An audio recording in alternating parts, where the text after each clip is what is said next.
Selamat menikmati cerita spesial Ramadan di Bunki Storyland.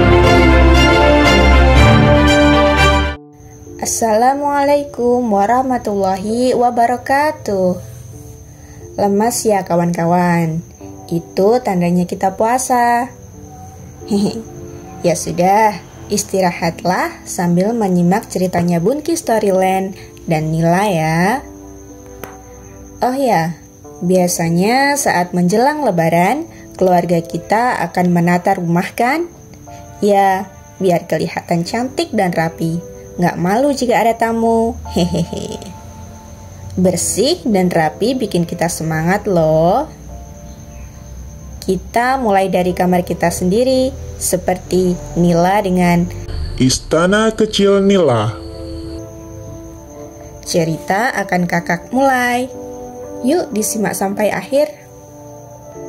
Sudah lebih dari setengah jam, Nila mencari novel favoritnya, Violet Brown's Kingdom. Sebelum tidur siang, ia ingin membacanya lagi.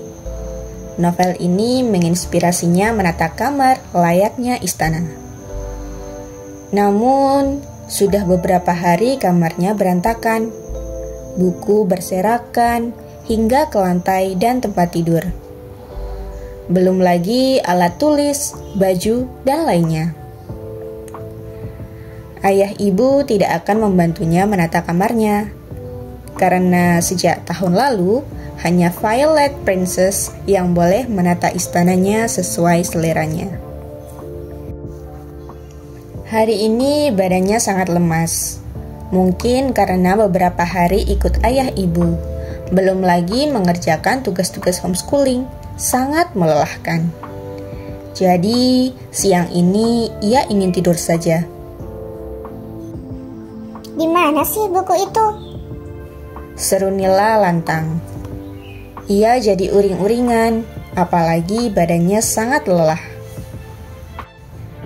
Tiba-tiba pintu dibuka ayah dan ibu. Saat melihat kamar Nila, spontan ibu berseru, Ya Allah, benar-benar kayak kapal pecah. Nila makin kesal. Ia meloncat dan menghentakkan badannya ke tempat tidur dan memiringkan badannya ke arah dinding. Kamu kesal lagi sama Elbon ya? Kenapa istana Violet Brunzimu jadi sasaran? Tanya ibu yang sudah duduk di samping Nila. Nila bergeming.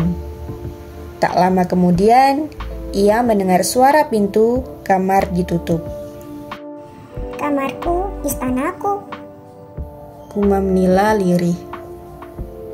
Nila pernah mengatakan itu dengan bangga ke ayah, ibu, dan Elbon. Ia terinspirasi Violet Princess yang hobi melukis.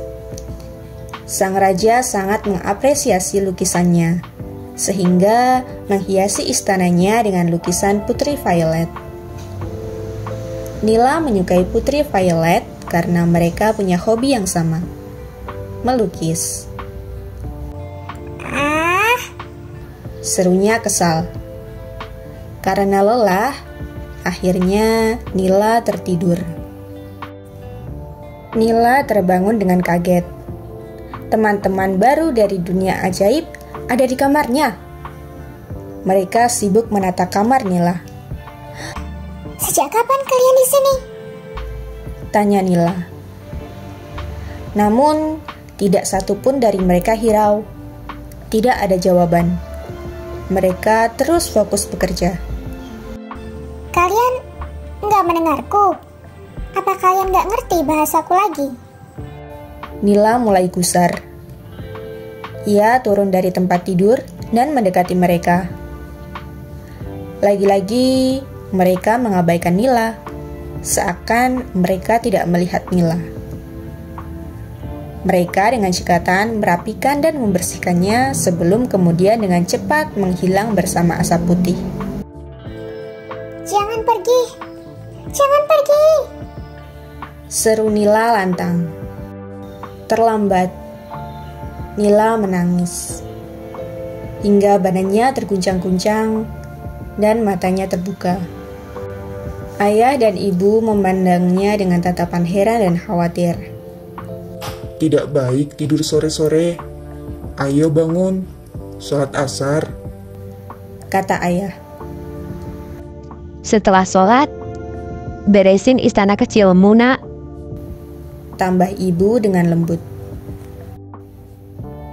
Bukankah sudah dirapikan Nosi dan kawan-kawan? Sudah. Nila hendak mengatakan hal itu. Namun, setelah duduk, ia sangat terkejut. Sudah apa? Tanya ayah dan ibu bersamaan. Nila menggeleng-gelengkan kepala. Ternyata tadi hanya mimpi. Dengan langkah malas karena teman-temannya hanya hadir di mimpi, Nila menuju kamar mandi. Badannya kini terasa segar. Ayo kita beresin istanamu, Nila. Kata Nila menyemangati diri sendiri setelah melipat mukenanya. Dan Hah? buku-buku, peralatan tulis dan melukis, kamarnya kini sudah tertata rapi. Yang menakjubkan, tatanannya mirip di dalam mimpinya. Ia menyambar buku di meja, lalu berlari menuju dapur untuk menemui ibu. Rupanya ayah membantu ibu masak. Siapa yang membereskan kamarku, Bu? Temanku ya? Ayah dan ibu melongo. Teman, Elbon. Tidak ada siapapun yang kesini. Kata ibu. Ayah dan ibu yang menata kamarmu. Memang siapa lagi? Tambah ayah. Jadi mirip istana kan? Gurau ibu. Iya, mirip istana. Terima kasih, Ibu Ayah. Kata Nila sambil menghambur ke pelukan ibu. Lain kali kamu harus membereskannya sendiri. Kata ayah mengingatkan. Siap. Nila mengatakannya dengan semangat. Novel Violet Prince Kingdom ada di meja belajarmu. Sudah tahu? Kata ayah lagi. Ini. Nila mengangsurkan buku di tangannya. Bagaimana dengan istana kecilmu, kawan? Pasti sudah rapi dan bersih. Kamarku, istanaku. Semangat menunggu buka puasa, teman-teman. Jangan lupa subscribe, dan bunyikan lonceng notifikasinya agar kamu bisa menonton lebih awal cerita dari Bunki Storyland. Kakak yakin kalian pasti suka dengan cerita ini. Karena itu sekarang juga klik tombol like ya. Share ke teman-temanmu supaya bisa menonton bersama-sama. Sampai jumpa. Wassalamualaikum warahmatullahi wabarakatuh.